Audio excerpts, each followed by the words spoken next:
ప్రపంచం మరో యుద్ధం అంచున నిలిచింది. యుద్ధాలు ఆపాను, నోబెల్ శాంతి బహుమతి ఇవ్వండి అంటున్న ట్రంప్ మరో వార్కు రెడీ అయ్యారు.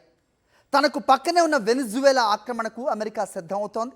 డ్రగ్స్ ముఠాల ఏరివేత పేరుతో వేల సైన్యంతో దురాక్రమణకు రెడీ అయింది. పెద్ద సంఖ్యలో యుద్ధ విమానాలు, నౌకలను వెనిజువేలాకు సమీపంలో మోహరించింది.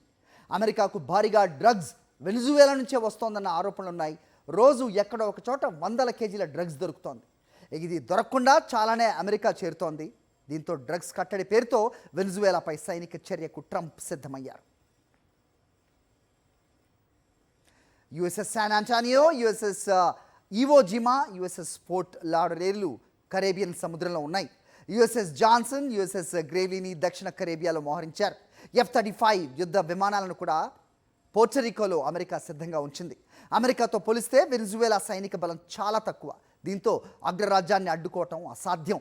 కొన్ని రోజుల క్రితం డ్రగ్స్ ఉన్నాయంటూ ఓ చిన్న పడవను అమెరికా పేల్చేసింది. ఈ ఘటనలో 11 మంది చనిపోయారు కూడా. అయితే వీరంతా సామాన్యులు అన్న వాదనలు ఉన్నాయి. అయినా అమెరికా తన చర్యను సమర్థించుకుంటోంది. ఏ క్షణమైనా అమెరికా దళాలు వెనిజువేలాలో అడుగుపెట్టే అవకాశాలు కనిపిస్తున్నాయి. డ్రగ్స్ అని చెబుతున్నప్పటికీ అమెరికా లక్ష్యాలు వేరుగా ఉన్నాయి. వెనిజువేలా అధ్యక్షుడు మదురో ఎన్నికను అమెరికా గుర్తించడం లేదు. అతన్ని తప్పించడం కూడా అమెరికా లక్ష్యాల్లో ఒకటి. నిజానికి ప్రపంచంలోనే అత్యధికంగా అమెరికాలో నిల్వలు వెనిజువేలాలో ఉన్నాయి. ఆయిల్ నిల్వలు వెనిజువేలాలో ఉన్నాయి. ఆ దేశంతో 48,000 మిలియన్ టన్నుల చమురు ఉన్నట్టుగా గుర్తించారు. ఇది సౌదీ కంటే ఎక్కువ. దీనిపై అమెరికా కన్నేసినట్టుగా తెలుస్తోంది.